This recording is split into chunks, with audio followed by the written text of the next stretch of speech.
Un ejemplo, las hormonas en el embrión no son las mismas que una persona recién nacida, un paciente mayor o adulto mayor. Tanto así que conforme uno va creciendo hay deficiencias hormonales.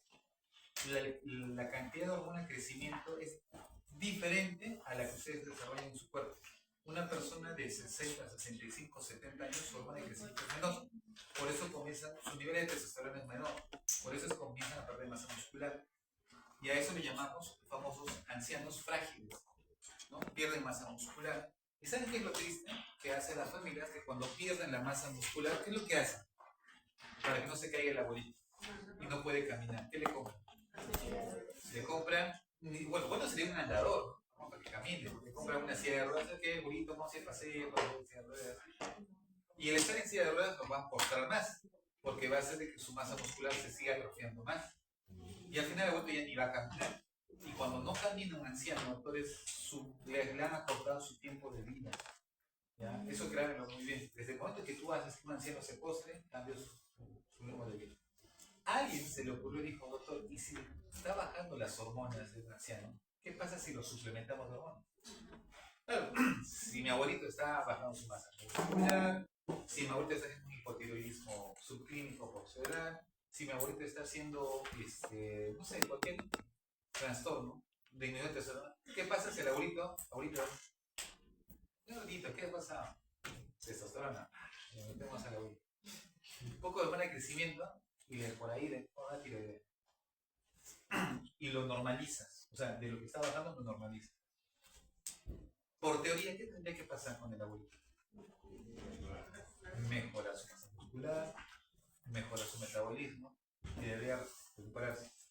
Pues ese experimento sí se han hecho, ¿ya? Y los abuelitos sí han aumentado su masa muscular.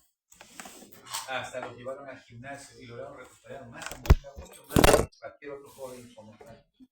Pero pasó algo que no se esperaban, que en ese camino hicieron un infarto al corazón y hicieron ACVs. Y no, hizo su infarto al corazón y murió a la boca. O hizo un ACV, se quedó paralizado. ¿Por qué? Porque cada etapa tiene su momento, ¿me dejo entender? El anciano está en una etapa de envejecimiento. Sus células están comenzando a perder funcionalidad. Entonces, es como creer que un carro de hace 100 años, yo quiero que corra a 600 kilómetros por hora. ¿Qué va a pasar con ese carro? No, pues por eso te iba a hacer. ¿Quieres que el pobre carro qué va a hacer? Ya póngale 300 kilómetros por hora, ya. Ya 120. Ya 200 kilómetros por hora. ¿Qué pasaría con ese carro antiguo? Nos morimos de se va a romper, se va a desarmar o va a pasar algo porque está desgastado. Es lo mismo, el anciano, sus células ya están desgastadas, las estás potenciando con hormonas, pero sus células ya son gastadas. No va a aguantar y es por eso que hacen infarto al corazón y hacen accidentes cerebrovasculares. Y al final se complicaban y fallecían. Entonces, en conclusión, ese experimento de darles hormonas suplementadas no sirvió de mucho. ¿Ya? Entonces, cada momento tiene su connotación hormonal. ¿Ya? El feto tiene sus hormonas, el niño. Y recordarán que hay una diferenciación, como les explicaba la otra vez, de la etapa embrionaria, a partir de la séptima o octava semana, se hace la diferenciación de varones y mujeres, del aparato reproductor, ¿no? Para que uno sea varón, una mujer, todos básicamente hemos sido mujeres de fisiología estructural, mejor dicho, mujeres, hasta que la testosterona nos ha diferenciado a ser básicamente varones. Ustedes están en la etapa, bueno, ya están en la pubertad, tampoco están en la adolescencia, por uno están en la adolescencia, pero ustedes ya están entrando en la etapa de ser adultos, jóvenes, ¿no?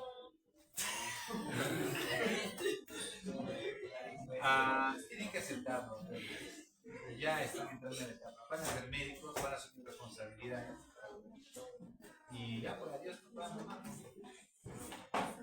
Claro, o sea, ¿hasta cuándo quieren depender de su papá? Hasta que me casen. Mira, doctores, cada etapa tiene su momento, ¿ya? Hormonal. Por ejemplo, cuando llegamos a la etapa de la pubertad, tiene un ciclo interesante de diferenciación corporal, ¿no? La voz cambia en los varones, la dama comienza a desarrollar su fisiología femenina, el varón comienza a ensanchar más los hombros, la voz es más gruesa, el vello, o sea, hay cambios estructurales para esa etapa. En la fase adulta, se sobreentiende que la fase adulta es una fase en la cual ya es constante, ¿no? Donde tú ya tienes tu identidad, tú ya sabes lo que quieres, a dónde te estás dirigiendo, cuál es tu propósito en esta vida, a dónde quieres llegar. Y la parte de la vejez ya es la parte de decadencia, o sea, ya comienza a bajar el nivel, ¿no? Entonces, cada etapa tiene su momento y lo vamos a ir viendo. ¿Listo? Bien. Y cada etapa tiene sus propias enfermedades. Es diferente las enfermedades que podemos tener congénitas de nacimiento a las enfermedades de la pubertad.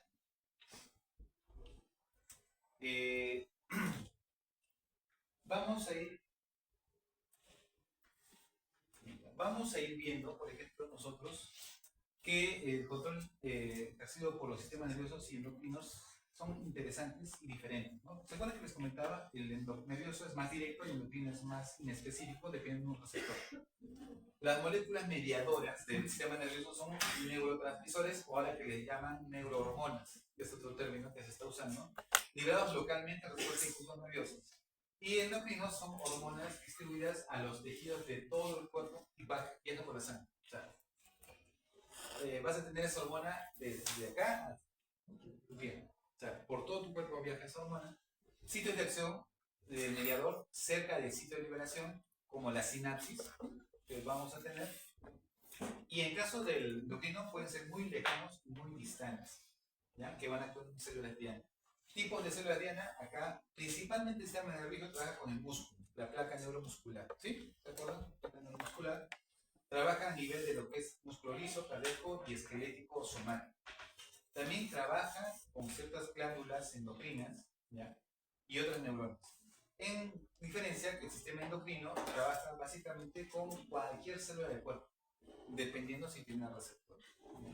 El tiempo de comienzo de la acción, por lo general, son milisegundos. ¿Ya? Y el endocrino, segundos, horas o días. Y como vimos en los ciclos circadianos, puede ser cada mes, como es el caso de la menstruación, ¿no? Puede haber ciclos. El sistema endocrino, como les mencionaba, está conformado por sistemas clásicos y los que no son clásicos. ¿Se acuerdan cuáles eran los clásicos? La A1, la glándula paratiroides.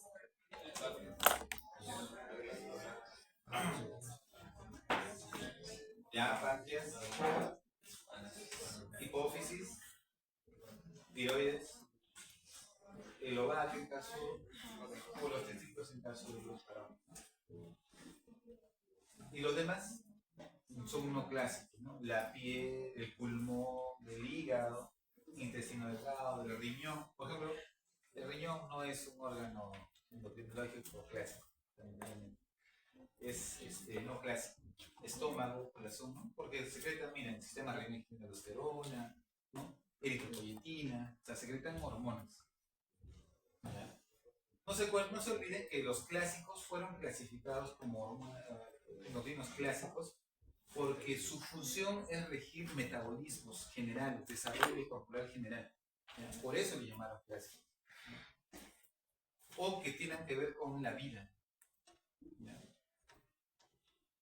Bien, acá tenemos hormonas sintetizadas secretadas por las glándulas endocrinas. Por ejemplo, la glándula hipófisis, la hormona de crecimiento, la prolactina, la hormona epinefrina, el TSH o la hormona estimulante de epinefrina, ¿no? Folículo estimulante, el rinizante. La glándula tiroidea, también T3, T4 y calcitonina. Las paratiroides, la paratormona.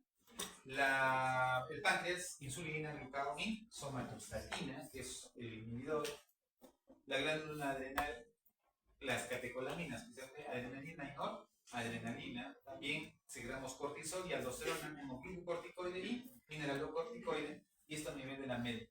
¿Sí? Y también tengo la parte de andrógenos, que es la epiandrosterona, ¿no? Que es la que hace la diferenciación varón y mujer, cuando estamos estamos en la parte embrional.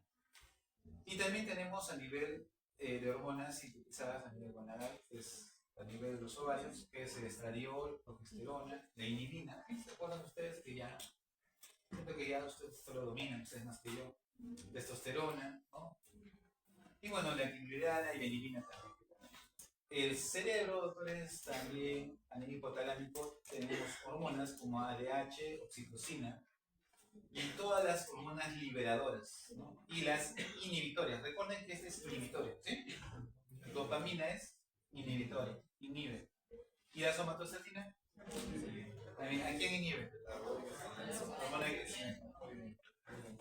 Cerebro, que secreta la nueva pineal, que secretaba melatonina, ¿sí?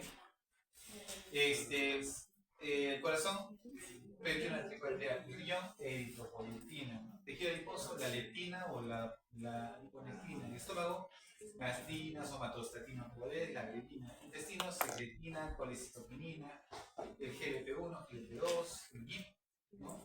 La motilina. Y el hígado, que secretaba los factores de crecimiento insulínico, ¿no? O sea, similar a la insulina tipo 1. Ya está. Entonces, es un ejemplo de las hormonas. O sea, estas ya no son hormonas clásicas, ¿no? Son hormonas que se siguen encontrando con el tiempo. El pulmón, la famosa angiotensina 2, el riñón, la 1-alfa 25, que activa básicamente la vitamina D, ¿no? Adiposo. ¿No? Entonces tenemos en diferentes zonas del cuerpo hormonas. Y estas hormonas pues, son sintetizadas en glándulas endocrinas y son células que van a actuar en células con funciones específicas. Tenemos proteicas, esteroideas y tiroideas, que eran las aminas. Aquí están. Las polipeptídicas, básicamente, en el hipotálamo, el TRH, NDH, y ¿no? La hormona liberal de tirotropina, de gonadotrofinas y la de hormona de crecimiento. Hipófisis, TSH, LH, CH, la oxitocina, por si acaso, también es una peptídica o polipeptídica. Para tiroides y páncreas también la insulina y el glucagón también son peptídicas. Por lógica no deberían tener transportados porque se disuelven muy bien en la sangre, ¿sí? Pero ya les he explicado que algunas no. Lipídicas, esteroideas, todo lo que sería el cortisol, la aldosterona y los estrógenos, todos ellos son del colesterol, y las eicosanoides, las famosas prostaglandinas y leucotrienas, ustedes ya los conocen. No tengo que es un AIN y todo eso ya lo conocen bien. Y los derivados de aminoácidos, básicamente tengo dos, como les explicaba, ¿no? Uno que es derivado que va a derivar de la tirosina, perdón, las hormonas tiroideas y las catecolaminas, ¿sí? Las catecolaminas de la hormona suprarrenal y las tiroideas, ustedes ya saben que es 7-4. Hay otras que son derivadas del triptófano, que es la melatonina de la glándula pineal, y la serotonina, que también son derivados del aminoácido. Serotonina y la melatonina. ¿Listo? Vamos a las polipeptídicas. Como les mencionabas, las polipeptídicas tienen una peculiaridad. Ellas tienen su preprohormona.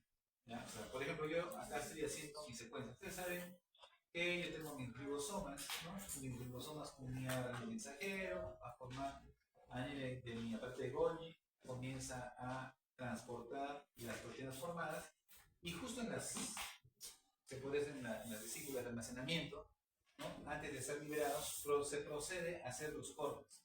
Primero tengo mi preprohormona y después me queda mi prohormona.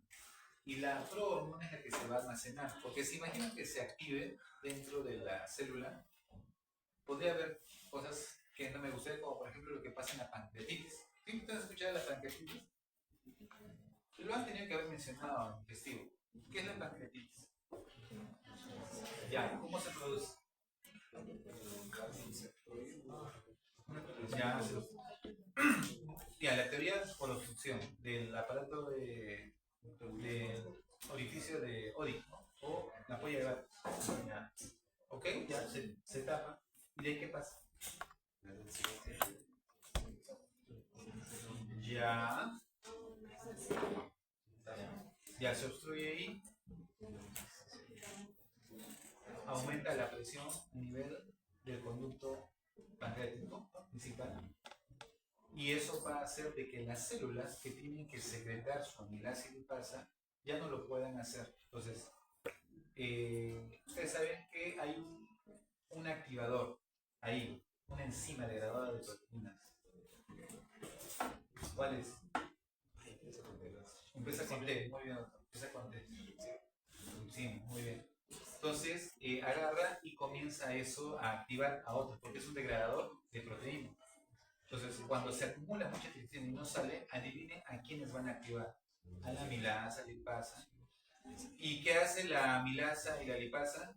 Degrada, como su nombre lo dice, también proteínas y lípidos, y toda una cascada. ¿Qué creen que va a pasar con su páncreas? Se va autodigeriendo. O sea, te estás comiendo tu propio páncreas. Y al momento de comerte tu propio páncreas, lo que vas a hacer es de que digieras todo el tejido graso que está alrededor de tu páncreas. Y todo tu zona pancreática se inflama y comienza a hacerse necrótico. Y eso lo llamamos pancreatitis. ¿Sí? ¿Qué sucede? Que estas hormonas que están almacenadas, la lipasa, la amilasa, que están almacenadas dentro de las células pancreáticas, ya no pueden salir fácilmente, se quedan adentro. Y como ya se rompió el activador, los van a activar a toditos. Todos comienzan a digerir todo, se digiere todo, absolutamente todo. Y eso se llama pancreatitis. Tiene una alta mortalidad. Porque así como se digiere el páncreas, esas enzimas se meten a la sangre, adivinen qué va a digerir. Pulmón, riños, todo tu cuerpo comienza a fallar y fallece. Bueno, pancreatitis es uno de los altos riesgos de mortalidad. Tiene su tratamiento, sí, si es que lo sabes manejar bien, lo vas a salvar. Si no, se te va a morir. Entonces es una responsabilidad que ustedes van a tener que aprender con la patología digestiva. Aprendan a manejar una pancreatitis, porque siempre van a toparse con una pancreatitis. Siempre van a tener ese caso. ¿Ya? Preprohormonas, ¿listo? La hormona vence su fase activa. Entonces son hidrosolubles, ¿sí? Se sintetizan en el ciclo endoplasmático rugoso, ya por los ribosomas.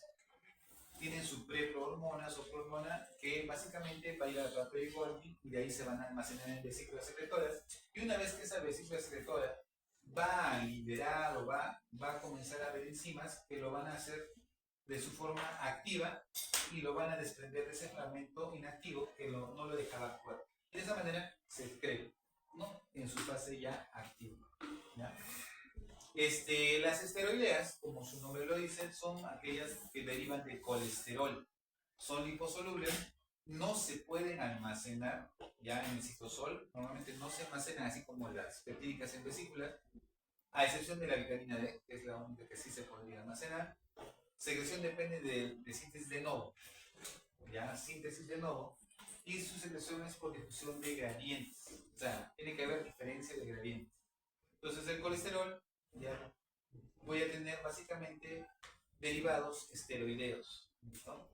Y acá tengo un ejemplo, por ejemplo, una hormona esteroidea, acá tengo mi LDL, ¿no? Que va a ingresar mi colesterol, y a nivel de la mitocondria voy a generar pregnenolona, y esta pregnenolona se va a convertir en cortisol, y el cortisol es el que es secretado. ¿Derivado de qué? Colesterol. ¿Ya? Colesterol, pregnenolona, progesterona, y la progesterona, o los famosos progestágenos, glucocorticoides, mineralocorticoides o andrógenos. Los andrógenos se convertirán en estrógenos. ¿Sí? Todos son derivados de colesterol. Ahora, acá hay un principio que sí quiero que recuerden. Como todos son derivados del colesterol, cuando veamos la parte molecular, todos se parecen. Estructuralmente tienen mucha similitud. Y cuando ustedes vean sus receptores, también se parecen. Porque si estructuralmente tienen similitud, los receptores también van a ser parecidos. Ellos generan reacciones cruzadas. Por ejemplo, una persona que tiene enfermedad de Cushing, ¿han escuchado Cushing? ¿Te suena? Que tenga un exceso de cortisol, ¿ya? Sea endógeno, porque mi propio cuerpo lo está produciendo, porque tengo un adenoma estimulante de ACTH y me hace producir más cortisol, o sea exógeno, que yo, por querer tratar mi artritis reumatoide, me he tomado corticoides. ¿Sí? Van a conocer personas que toman su corticoide, su prednisona, hidrocortisona, betamethasona, ¿no? Se toman. ¿Y qué pasa con el tiempo? Comienzan a generar elevados niveles de cortisol y generan Cushing, ¿no? Pero es un Cushing farmacológico. Sucede, pues, que cuando yo tengo un exceso de corticoides, el exceso de corticoides, como se parecen molecularmente el glucocorticoide con el mineralocorticoide y tienen receptores muy parecidos, este de acá va a estimular en gran cantidad, cuando tenga mucho corticoide, al receptor mineralocorticoide. Y es por eso que los pacientes con Cushing, a veces tú le haces el estudio y te das cuenta que ellos tienen, si tengo un exceso de mineralocorticoide, ¿qué pasaría? Hiponatremia y hipernatremia. Hipernatremia y hipopotasemia.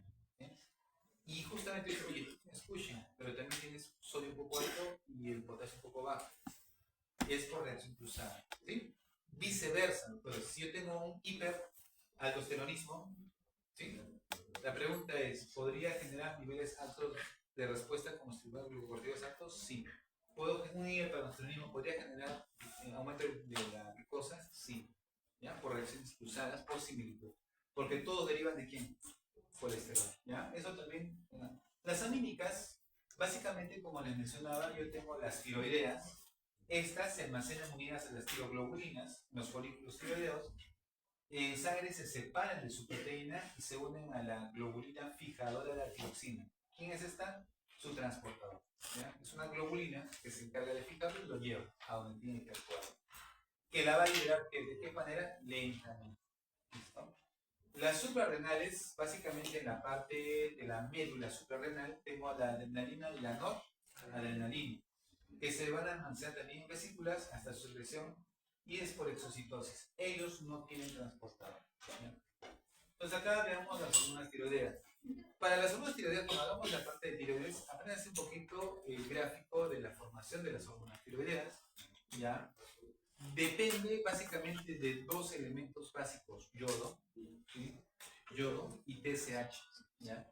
Yodo y TSH, porque al final el TSH va a activar todo el sistema, pero si no tengo yodo no voy a poder formar T3 y T4. Eso es lo que pasaba, por ejemplo, en la altura. Ustedes saben que el bocio, Sí. ¿ya? ¿No? Los que tienen su cuello, eso pasó mucho en la sierra, ¿ya? Y era bien curioso porque había pobladores de la sierra que tenían voces. Y ahí surgió una observación bien curiosa, que los poblados de la sierra de Puno, por ejemplo, los que vivían cerca del lago, no hacían voces. Y los que vivían alejados del lago que vivió acá, hacían voces. Y ellos agarraron y dijeron, algo está pasando aquí. Y se dieron cuenta que los pobladores que vivían cerca del lago comían algo que hay en el lago, que se llama totora. ¿Sí? ¿No han visto la totora? Pues cuando tú sacas la totora, tiene una raíz blanca y es una raíz que contiene bastante yodo. Entonces esos pobladores que vivían cerca del lago comían su totora, les gustaba comer su totora y no le desarrollaban voz. Y la gente alejada sí lo hacía. Entonces se dio cuenta de que básicamente la población tenía un suplemento que ellos no sabían que tenía yodo, por eso no hacían. ¿No? Un estudio muy curioso que se dice. Hay que ser observadores. Es por eso que el gobierno, ustedes van a leer que hizo a nivel sudamericano o mundial que toda la sal debe tener yodo. Por eso dice sal yodada. De ahí surgió el sistema. Desde que se puso sal, pero se puso yodo a la sal, ya no van a haber pacientes que pongan voz. Sería raro. ¿Cree que alguien que no consuma sal yodada, alguien que viva con sal así, esa sal que encuentra en las Asturias que no tiene yodo, lo podría estar consumiendo? Entonces, dos componentes, ¿ya? El TSH, que es la parte hormonal, y el yodo, que es la parte estructural. ¿Listo? Esta se va a almacenar básicamente en los folículos tiroideos, de manera que se generan las famosas tiroglobulinas que van a derivarse las hormonas T3 T4. A nivel de la médula suprarrenal, no se olviden que viene mi tirosina se va a convertir en dopa y en dopa se convierte en dopamina. Y la dopamina se convierte en noradrenalina o adrenalina. Entonces, ¿de dónde deriva todo? De la tirosina y su precursor es la dopamina. ¿Ya? ¿Cuál es el que más me interesa a mí que actúe? La adrenalina y la noradrenalina. Hay otros derivados de aquí que son las encefalinas, que bueno, ya lo veremos más adelante. Entonces, transporte de las hormonas. Como resumen, para que lo que hemos tocado, de forma libre, ¿quiénes irían de forma libre?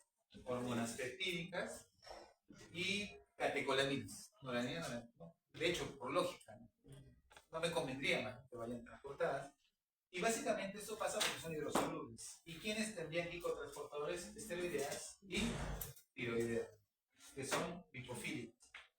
Pero les explico que hay algunas peptídicas que sí tienen transportador, no porque no puedan viajar, sino porque quiero que su tiempo de vida sea mejor, ¿ya? Que tenga un poco de tiempo de vida mayor.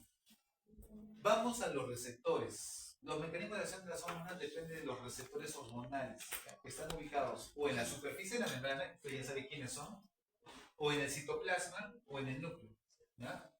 Núcleo, no se olviden, tiroideos, ¿ya? Eso ténganlo presente. Aldosterona, ¿dónde sería? La aldosterona, ¿dónde sería? Superficie de la membrana, citoplasma o núcleo. Levanten la mano los que creen que son en la membrana. Membrana, ya, los que creen que es citoplasma. Uno por ahí, dos, tres, por ahí. Núcleo. 1, 2, 3, 4. Ya. ¿De dónde deriva la aldosterona? Del colesterol. Porque se acuerdan que era colesterol, un repaso. Colesterol, ¿de ahí que viene? Pregnenolona, y eso se dividía en glucocorticoides, mineralocorticoides y andrógenos. ¿Sí se acuerdan? ¿Y la aldosterona qué es? Mineralocorticoide. Por tal motivo, su receptor, ¿dónde está? Citoplasmático. No aprendan, doctores, las cosas de memoria. Aldosterona, clasifique, lo que es un esquema. O sea, traten de recordar. Yo siempre me acuerdo porque me acuerdo de la cascada de colesterol hormonal. Basta que encajen unas hormonas citoplasmáticas. No hay nada más que pensar. El cortisol, ¿dónde está su receptor? Citoplasmático. Testosterona, citoplasmático. Estrógeno, citoplasmático. No hay nada que memorizar, solamente saber que derivan del colesterol. ¿Sí? Tiroideos, eso sí no pueden equivocarse, T4 específicamente, núcleo, ¿ya? Núcleo. Y los demás, membrana. ¿Listo? ¿Listo? Vamos. Ahora, ¿cuáles son los criterios de un receptor hormonal? O sea, ¿qué tiene que tener un receptor para que funcione adecuadamente? Hay un complejo hormonal receptor de alta afinidad y especificidad. Tiene que haber mucha afinidad y especificidad. O sea, tienen que encajar perfecto, ¿ya? Tienen que encajar perfecto porque se imaginan una hormona que encaje con varios receptores, te va a producir varios efectos, ¿no? Entonces, tengo dos opciones. O tengo una hormona fallada, ¿no? Es como la llave maestra, le digo yo. O sea, que puede ser como, ¿cómo le llamo? Un camaleón.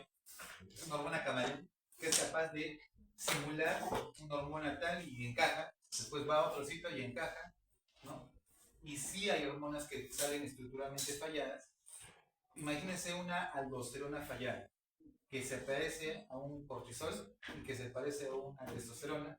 Entonces va a estimular a todos los receptores, porque se parece. ¿Me dejo entender? Hay patologías así.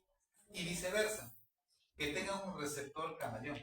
O sea, es un receptor que puede reaccionar, el mismo receptor, con la testosterona, con la aldosterona, o que pueda reaccionar con, básicamente, con un glucocorticoide, con el cortisol. O sea, tienes esos dos caminos, ¿ya? Por eso es que tiene que haber alta afinidad y especificidad. El número de receptores es variable y es limitado. Ese es otro principio que tienen que recordar. Es decir, yo tengo receptores hasta una cierta cantidad. No porque le mezclamos más hormona voy a tener mejor efecto. ¿Listo? Hay un toque. ¿Ya? Eso ténganlo presente. Si yo le sigo metiendo más hormona, puedo generar más bien otro tipo de trastorno. La unión hormona-receptor es específica y estable, pero reversible. Ese es otro punto muy importante. La acción de la hormona en su receptor, una vez cumplió el objetivo, ¿qué tiene que hacer? Disociarse y ahí terminar su acción, ¿no? Pero hay patologías en las cuales la hormona no se disocia, ¿no? Y eso va a pasar porque la enzima o el componente que debería disociarlos también está fallando, ¿no? Entonces vamos siguiendo eso. El complejo hormona-receptor precede a la respuesta biológica, ¿ya? O sea, primero me uno, después actúo. No al revés. La unión hormona-receptor debe correlacionarse con sus efectos biológicos. Debe haber correlación, ¿ya? Y si no hay correlación, significa que algo no está yendo bien. Mecanismos de acción de las hormonas. A nivel de la membrana, existen dos tipos de receptores que ustedes ya conocen, las acopladas por proteínas G y los receptores de tirosina. Esto ya lo conocemos para qué decirlo si ustedes lo dominan. Por tal motivo, si yo tengo proteínas G, voy a manejar segundos transmisores o segundos mensajeros. Recuerden que los hormonas llamaban el primer mensajero, como que lleva primero y el segundo que actúa dentro. Y este segundo mensajero tengo, por ejemplo, el famoso de la nucleasa del AMP cíclico. Ustedes ya lo conocen. Y dentro de estos, ¿quiénes actúan como AMP cíclico? ACTH, la angiotensina 2, LH-CH, calcitonina, catecolaminas, CRH, la hormona liberada de corticotropina, GSH, TTH, TSH y UKA. O sea, todos ellos dentro de lo que es AMP cíclico. El otro que les mencionaba, que acopladas a proteínas G, como segundo mensajero tienes a la fosfolipasa C asociada a calcio. ¿Ya? Cosa muy importante también que tendría que recordar, porque ahí yo voy a tener a la angiotensina 2, pero que actúan en el músculo lisovascular, catecolaminas, ya no las betas, sino las alfa, NDH, TDH, ya hormona liberadora de hormona de crecimiento, oxitocina y el famoso ADH. Todos ellos actúan como fosfolipasas. Es que de ahí tengo también la adrenalina con sus dos sistemas de segundo mensajero, que también son a nivel de lo que es superficie, la parte de la membrana. El otro es las proteínquinasas, ¿no? Que básicamente la tirosina, la tirosina. Es bien curioso esto porque la insulina tiene como este tipo de receptor, ¿ya?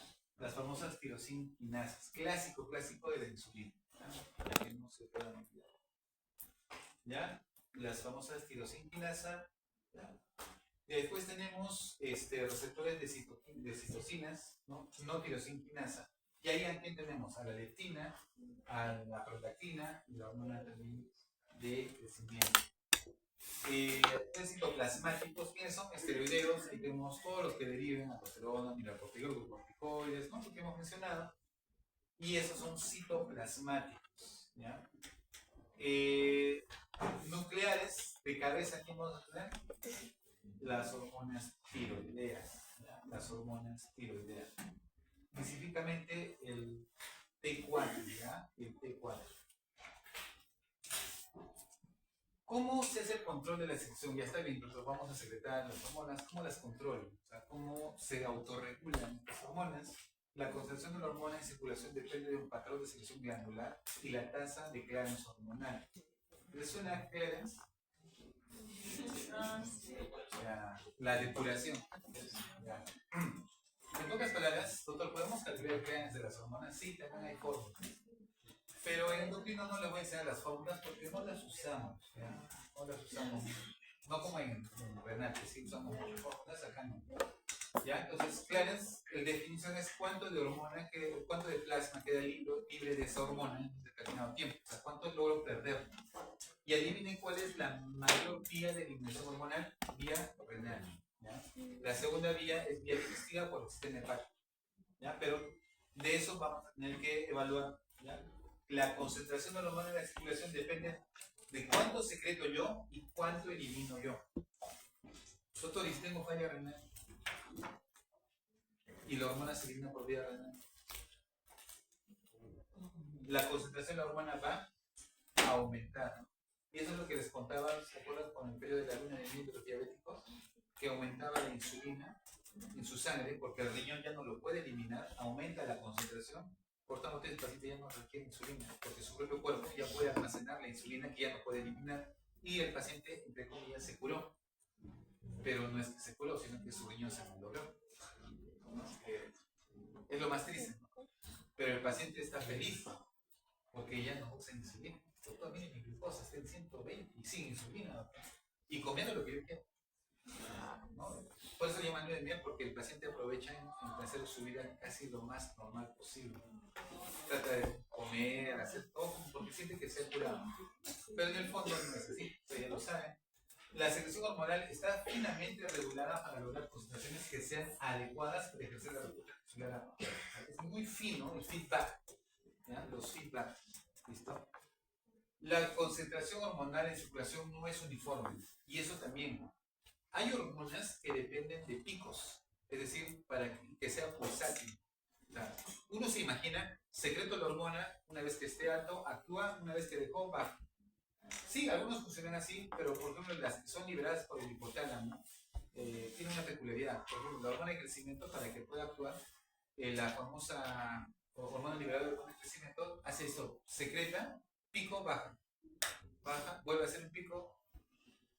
Y han hecho experimentos en animalitos donde han hecho que la secreción de la hormona de crecimiento sea constante. Y oh sorpresa, pues tiene el mismo efecto de secreción de hormona de crecimiento que cuando es por picos. Entonces, hay hormonas que funcionan su secreción por pico, ¿no? El estímulo por pico. Por eso dice la concentración de la hormona de secreción no es uniforme. Y los patrones de secreción determinan la función biológica. Bien, entonces la secreción hormonal sufre aumentos o descensos a través de mecanismos que los tienes programados a nivel central. Hay señales ambientales que lo va a captar tu cerebro mediante la parte sensitiva, lo vas a tornar, lo vas a percibir, arco reflejo, lo que ustedes quieran.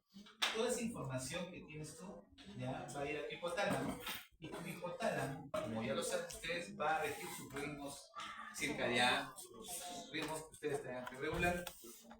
Si yo altero este equilibrio hormonal, voy a tener consecuencias endocrinológicas caóticas. No lo voy a mencionar porque ustedes ya lo hemos tocado. ¿Ya? Los ultradianos, ¿ya? Por ejemplo, ¿quiénes son ultradianos? ¿Cuál es el símbolo de ultradianos? ¿Cuál es el término de ultradianos? Mayor o menor de 24 horas. ¿Y los infradianos? Mayor de 24 horas. Entonces, ¿quiénes son menores de 24 horas? Hormona de crecimiento, hormona liberadora de gonadotrofinas y la prolactina. Diarios, ¿quién es? Cortisol, ACTH, también la hormona de crecimiento de la testosterona, e infradianos, estradiol, progesterona en el ciclo menstrual, o básicamente variación estacional de la tirosina. Todos ellos cumplen ciclos.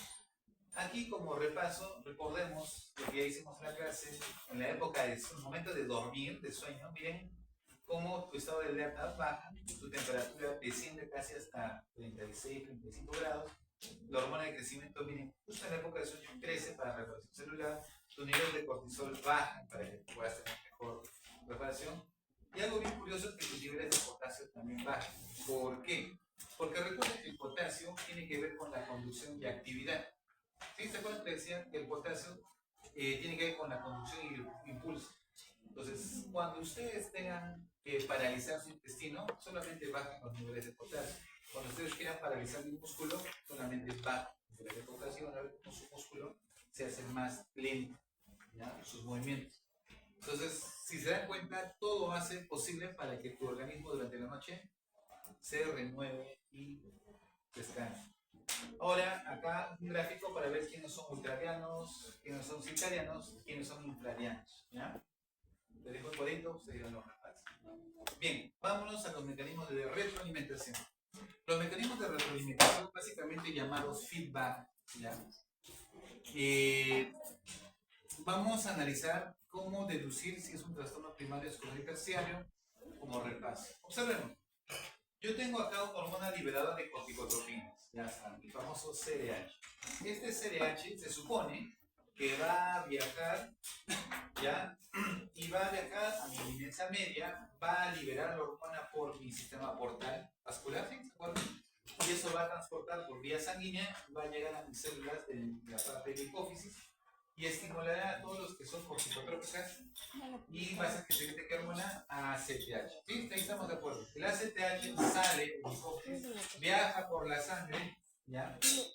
Y esto va a llegar a ¿quién? A mi glándula suprarrenal.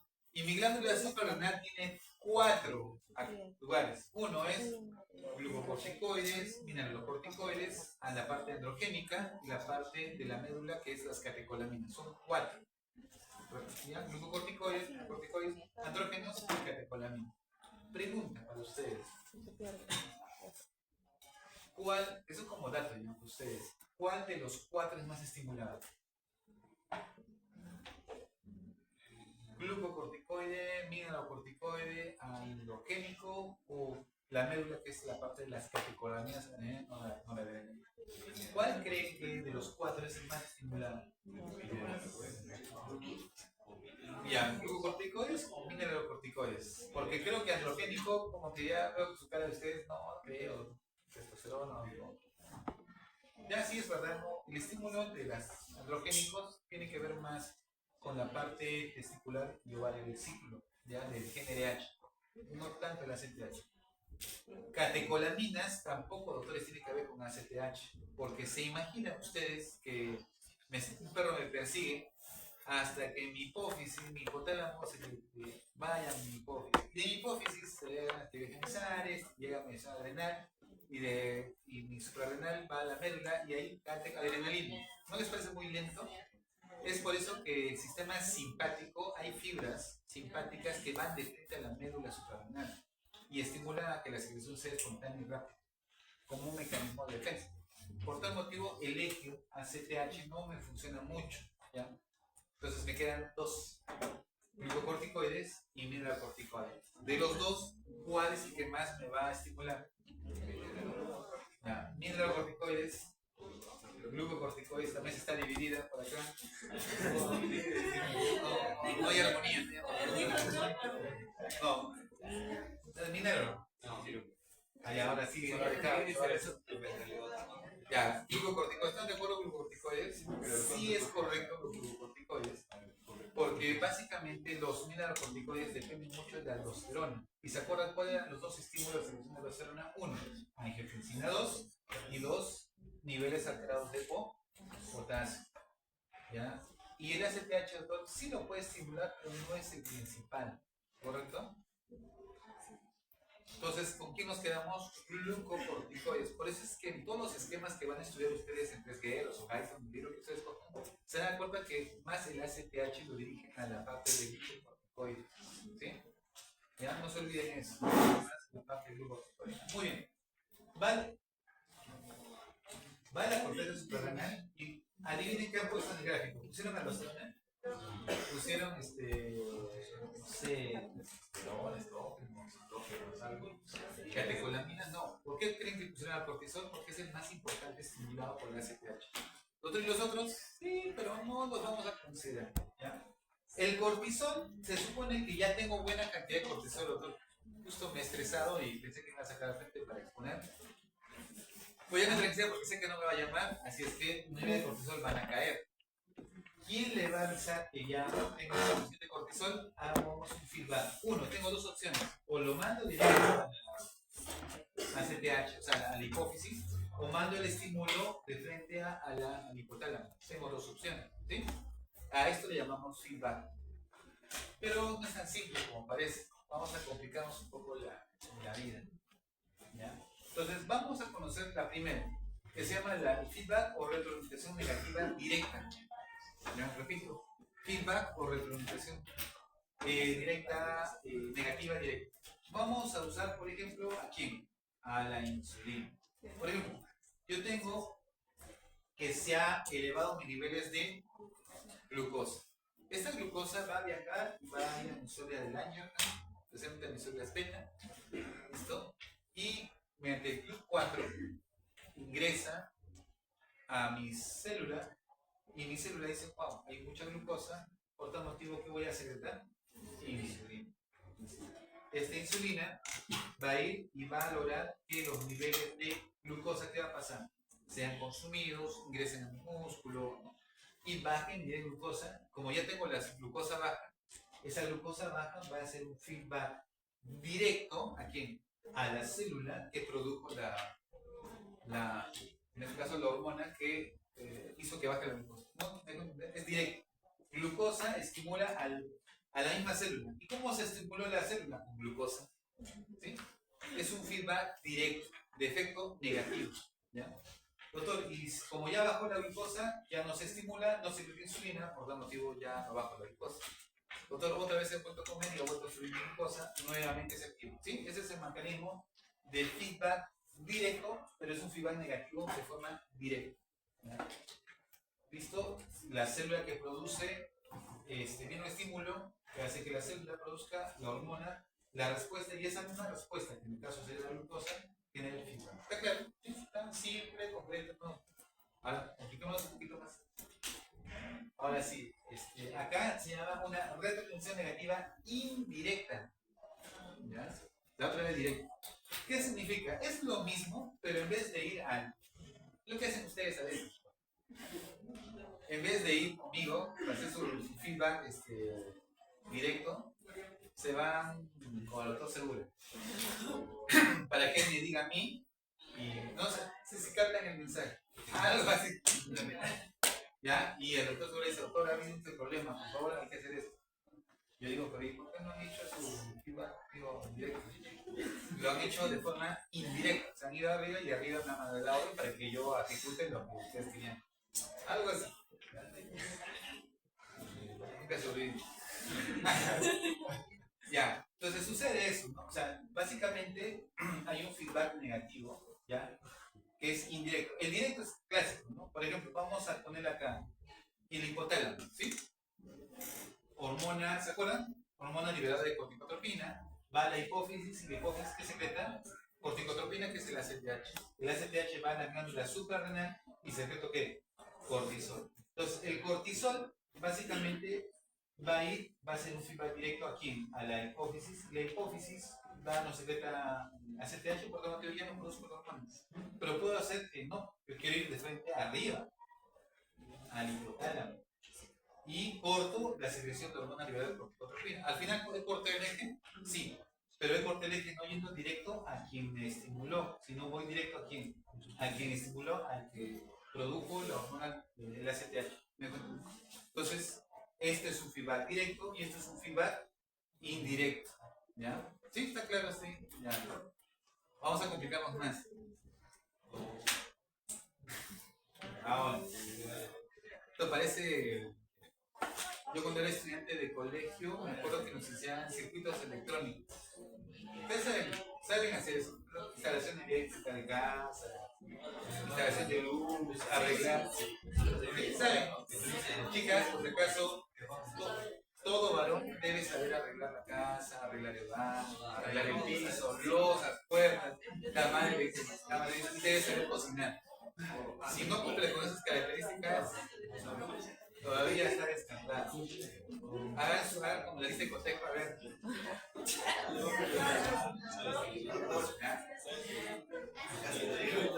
No, sino que yo cuando estaba en el colegio, nosotros nos sentábamos en circuitos electrónicos, nos daban una maqueta y teníamos que instalar toda la luz eléctrica de la casa. Esa era parte de...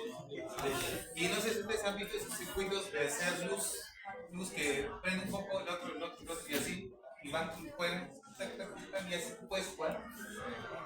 Nosotros tenemos que diseñarlo, tenemos que armarlo con circuitos condensadores de resistencia y hacer, por ejemplo, a mí me hicieron hacer un micrófono inalámbrico. Entonces, sí, en el colegio hacíamos esas cosas. Entonces, pregunta. Lo que me llama la atención es ahora, cuando les pregunto a los chicos, ¿han hecho eso? ¿Cómo se hace? Digo, pero en mi generación sí hacíamos esas cosas. Sí, hacíamos micrófonos inalámbricos. Eso se llamaba un curso que era ya, lo que en el universo le llaman como taller para la vida, nosotros era como actividad laboral, algo así. A mí me enseñaron, por ejemplo, a corte y confección, a hacer una camisa, un short, una pantalón, y repostería. Hacer tosteladas. O sea, esas cosas hacíamos. Pero ahora cuando les pregunto, no, nunca hemos hecho eso. Entonces yo digo como que se perden muchas cosas. La vida no es solamente estudiar. La vida los estatales son carpintería, los estatales. No, carpintería no lo vamos a hacer. Pero me hace recordar que los circuitos son algo de... Vamos. Escuchen, ya hemos aprendido el feedback directo, ¿sí? Este es el feedback de acá hasta aquí, al de arriba es el indirecto, ¿no? Directo acá, indirecto hasta acá. Doctor, ¿qué pasa si yo no quiero esperar a que se produzca la hormona, sino de mi ACTH, en este caso, sí, bueno, ACTH, quiero que mi ACTH haga un feedback arriba, sin que se produzca cortisol? ¿Se puede? Sí. A eso llamamos los famosos feedback cortos, ¿ya? O un feedback negativo corto, ¿sí? En donde mi ACTH, al ver que está incrementado, va a ir y va a estimular a mi hipotálamo para que no secrete hormona liberada de corticotropinas, por ejemplo. ¿Sí? Entonces ya no espero llegar abajo, sino de frente hago mi feedback. ¿Ya? Mi ACTH va de frente y estimula mi hipotálamo para que no secrete que CDH. ¿Sí? ¿A eso cómo se llama? Un feedback corto. ¿Ya? Corto. Ya, doctor, ¿y existe retroalimentación positiva? Sí, usted ya conoce. ¿Quién es? LH, ¿con quién? Con el estradiol, ¿no? O el estrógeno. Bien, a ver, miren. Sucede de que mi hipotálamo libera ¿qué? Hormona liberada de gonadotrofina, ¿sí? Por tal motivo le dice a mi hipófisis, ¿sabes qué? Libera LH. ¿Y qué hace mi LH en el ovario? Que produzca ¿qué? Estradiol. Por sentido común, mi estradiol al incrementarse debería hacer ¿qué? Un feedback negativo y decirle, ¿sabes qué? Ya tengo mucho estrógeno, ya no secretes que LH. Pero justo en la fase ovulatoria, que ustedes ya conocen, el estradiol, o en el caso de los niveles de estrógeno, van a estimular que secrete ¿qué más? Más LH hasta que se produzca ¿qué? La ovulación. Entonces, ¿eso cómo le llamamos? Un feedback positivo. Ya no sería un feedback positivo, donde yo estimulo para que se secrete más la hormona. No tiene sentido, ¿no? Porque ya tengo mucho estrógeno, pero justamente ese fenómeno permite que se produzca la ovulación. ¿Ya? Eso se llama un feedback, reproducción positiva. ¿Ya? Aquí lo pueden ver, ¿no? Ustedes vean aquí, ¿no? Cómo logro el pico de LH para que se produzca ¿qué? La ovulación. Doctor, y si no tengo ese feedback positivo, no podrías embarazar. Por eso que la deficiencia de estrógeno es una causa de esterilidad. Entonces, oye, ¿no puedes tener hijos? Primero descartamos que sea orgánico, ¿no? Así que ha tenido infecciones a repetición del útero, ¿no? O ha tenido salpingitis, infecciones de la trompa, que a veces se cierra y ya no pueden tener hijos, porque no hay trompa donde va a hacer la fecundación, todo el proceso que tiene que pasar. Si todo está normal, nos vamos a la parte hormonal, FSH y LH. Y nos damos cuenta que su LH está bajo. Me hago la pregunta, si su LH está bajo, ¿dónde podría estar el problema? LH bajo. Que podría ser que, si mi LH está bajo, ¿qué podría ser? Que mi hipotálamo no esté produciendo hormona liberada de gonadotrofina. O que mi hipófisis no esté produciendo buena cantidad de LH. ¿Sí? Entonces yo tendré que buscar la causa. Doctor, sí, produce bien. ¿Y por qué? De repente el ovario no está produciendo la suficiente cantidad para tener el feedback positivo. ¿Me dejo entender? Vamos a tener que investigar cuál es la causa. Por eso es importante que conozcan los mecanismos de retroalimentación para que hagan ese juego. Todas las. ¿Ya? Entonces, la regulación básicamente positiva podríamos verlas con las células que podrían ser paracrinas, ¿no? Muchas veces las células paracrinas pueden hacer retroalimentación activa positiva. ¿Listo? Algunas células blancas corresponden a la disminución de la concentración de la hormona, produciendo más receptores para ella. De esa manera incrementa la sensibilidad a las pequeñas cantidades de hormona que está presente. Célula blanca corresponde al estímulo, perdón, al aumento de la concentración de hormonas, produciendo menores receptores para ella. De esta manera no es sobreestimulada por la hormona.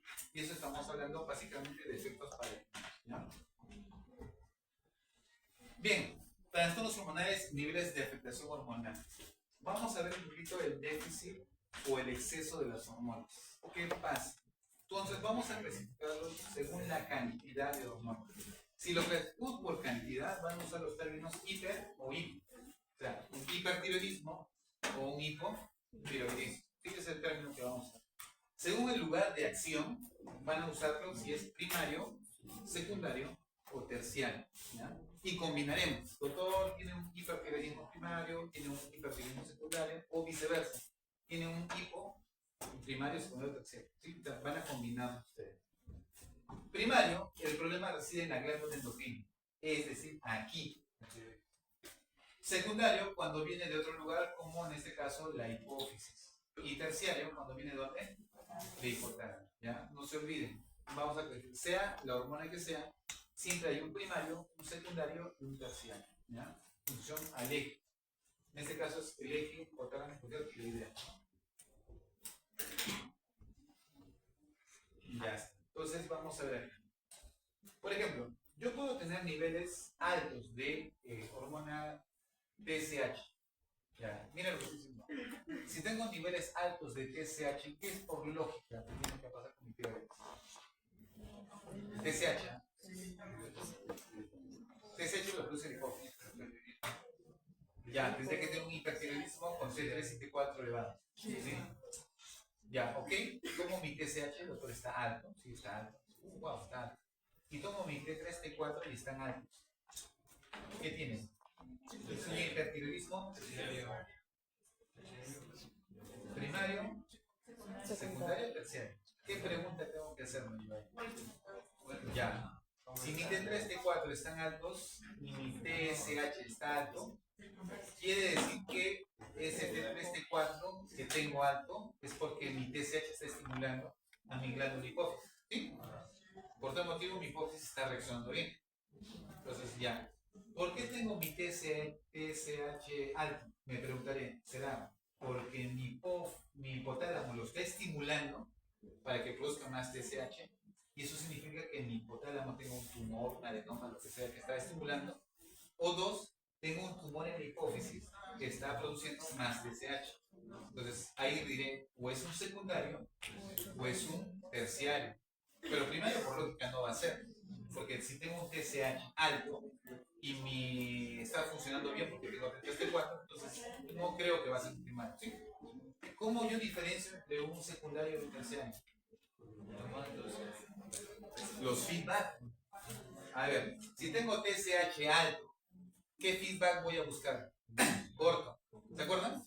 Porque si tengo TSH alto, aquí tengo que hacer un feedback corto, al hipotálamo.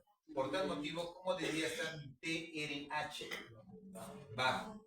Si mi TRH está bajo, entonces, ¿qué es? Un hipertiroidismo secundario. Porque significa que a pesar que está bajo mi TRH, mi hipófisis sigue produciendo hormona. ¿Sí? ¿Se entendió? Si quieren lo vuelvo a repetir. ¿Ya? No, verdad, hay que... Bueno, hay que repetirlo. Mejor agarro los pulmones. Porque muchas preguntas vienen de este tipo de razonamiento, por si acaso.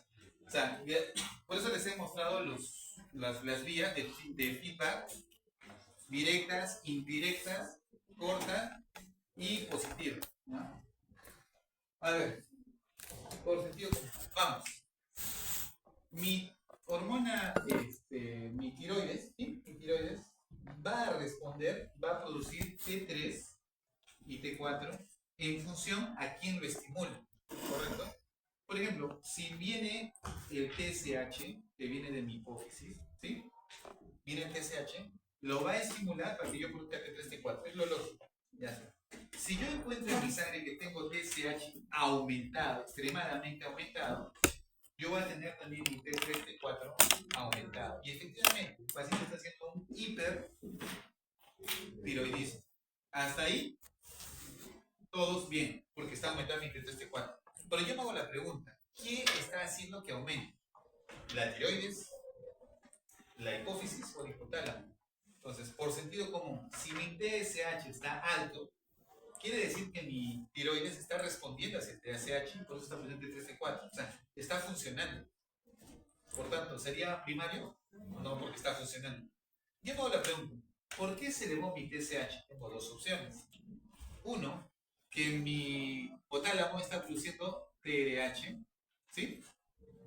Y si está produciendo TRH, va a estimular a mi hipófisis a que produzca ¿qué? TSH. Por tanto, va a estimular a que produzca mi T3, T4. Si ese fuese el caso de que mi TRH está produciendo mucho, entonces el problema está en el hipotálamo. Pero yo me hago la pregunta, se supone que si mi TSH, escucha lo que se está extremadamente alto, como lo ven aquí, sí, está alto, ¿ya? Va a tener que generar una respuesta de un feedback corto, porque de acá hasta acá es un feedback indirecto, de acá hasta acá es un feedback directo, pero de aquí, de esta hormona a aquí, es un feedback corto. porque no estoy llegando hasta acá abajo. Entonces, si yo tengo un TSH extremadamente alto, ¿qué debería hacer con el hipotálamo? Un feedback negativo corto. Dice, oye, tengo mucho TSH, por tal motivo hipotálamo ya no secretes que TDH porque ya tengo mucho, ¿sí? Entonces tú vas y dices, lo lógico, por tal motivo, ¿cómo debía estar mi TDH? Debería estar bajo, ¿listo? Y efectivamente encuentro que mi TDH está bajo. Y tú dices, ya, si está bajo, ¿por qué este está produciendo tanto TSH? ¿Qué significa eso? Que mi hipófisis tiene un tumor o tiene algo que está haciendo que produzca más TSH. Por tal motivo, ¿cuál sería el hipertiroidismo? ¿Primario, secundario o terciario? Secundario. ¿Sí? ¿Se entiende más o menos? Estamos más o menos claros. Ahora, vamos con un terciario. Doctor, tengo T3, T4 alto, tengo TSH alto, y le he dosado el TDH y me ha salido extremadamente alto. ¿Sí? Tú dices, doctor, pues es que la hipófisis lo está estimulando para que secrete y secrete. ¿Sí? Pero, doctor, pero no se supone que si tengo mucho T3, T4, esto debería haber hecho que un feedback negativo indirecto. Entonces, ¿por qué sigue produciendo tanto TDH? Porque hay un tumor que está ubicado a nivel hipotalámico. Y entonces es un hipertiroidismo terciario. ¿Sí? ¿Se entiende la figura?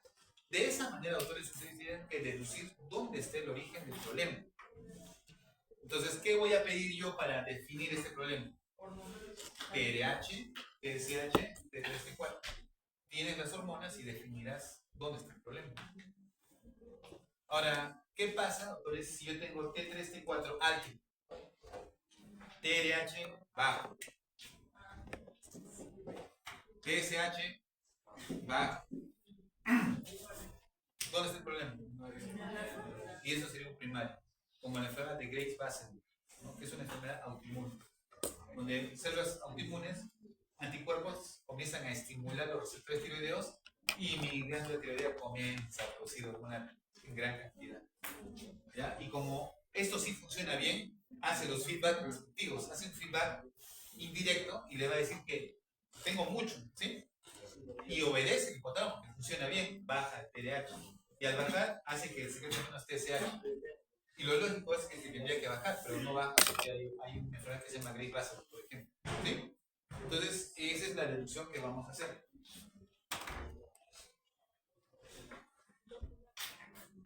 ¿Ya? ¿Listo? Vamos. Entonces, básicamente hay algunas ideas que pueden estar bajas y puedo tener un TSH alto, ¿no? ¿Listo?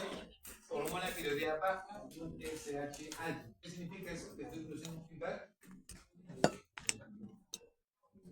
negativo o positivo. A ver, negativo. Ya tengo una hormona tiroidea baja, ¿sí? Ha bajado. ¿Ya? Por tal motivo, si ya baja, le va a hacer un estímulo, feedback negativo. O sea, siempre va a ser negativo. Si baja, le hace que el otro también disminuya. Eso es un feedback negativo. Si este baja, ¿listo? O va a hacer que este aumente. ¿A qué le llamamos feedback positivo? Que lo que baja debe hacer que, no, que si este baja, va a hacer que este acá se estimule para que le diga, pues es que estoy bajando, produce más, ¿no? Y si este aumenta, le va a decir, ¿sabes qué? Ya no, detente. Eso es un feedback negativo. ¿Ya? Los feedback positivos es como el LH. Aumenta mi estrógeno, pero en vez de decirle, ¿sabes qué? Ya bájate, de producir, bájale, hace que produzca más. Y también existen los feedback negativos, positivos, sería algo así, no negativos positivos, sino los feedback básicamente positivos, pero de acción negativa, como por ejemplo, baja mi T3, T4, digamos un ejemplo. Y de repente, al bajar, debería estimular para que este produzca más, pero le estimula para que produzca menos. ¿Eso cómo sería? Un feedback positivo, también se llamaría. Pero no existe, es una potencia. Bien, si yo bajo mi T3, T4, le va a estimular a mi TDH para que produzca más que más TSH. Y eso es un feedback negativo. ¿Sí? Son feedback negativos. Todo ese sistema que le he mostrado son feedback negativos. aumento del T4, ¿sí? Si yo aumento mi T4, ¿qué significa? Que tengo exceso de T4, por tanto motivo le va a decir a mi eje, en forma directa o indirecta, ¿sabes qué? Baja los niveles de TSH, ¿sí? Bueno, básicamente es eso. Lo otro ya. Preguntas hasta aquí. Ya, hasta ahí hemos visto un poquito los principios hormonales, ¿ya? Y los mecanismos de feedback. Todo lo que hemos tocado ahorita es la parte introductoria. Ahora sí vamos a arrancar con los ejes de forma completa. Cada uno. ACTH completo, tiroideos completos. Vamos a comenzar a hacer, cada clase va a ser un. ¿Sí? Espero que ahora sí, después de esta introducción, repasen muy bien. Están en los capítulos que se les han pedido que lean. Ya lean de Debe, Dayton, están muy bien detallados. Yo, como les digo, yo manejo un libro que se llama. Hay un libro que me gusta mucho que se llama El Tratado de Endocrinología de Williams. Tiene una introducción de fisiología muy bonita, pero es bastante compleja. Tiene bonitos gráficos, ¿ya? Es muy pesado. Es como el libro de Renal, que algunos querían leer lo que es el libro de Brenner. ¿Ya? Es pesado, tiene mucha información molecular, inmunológica, genética. Lo mismo es el libro de Tratado de Endocrinología. Pero ¿por qué lo uso? Porque tiene gráficos muy bonitos. O sea, los gráficos. A mí siempre me gustan los libros. A mejores gráficos tengan, mejor va a ser. Pero el libro que he estado chequeando ahora para endocrino, nunca lo he estado usando mucho, es el Boro. No sé cuántos tengan Boro. Los gráficos, los gráficos que tienen son muy buenos. Muy buenos. ¿Sí? Bien resumido, bien explicado. Así es que aprovechen para eso un gráfico.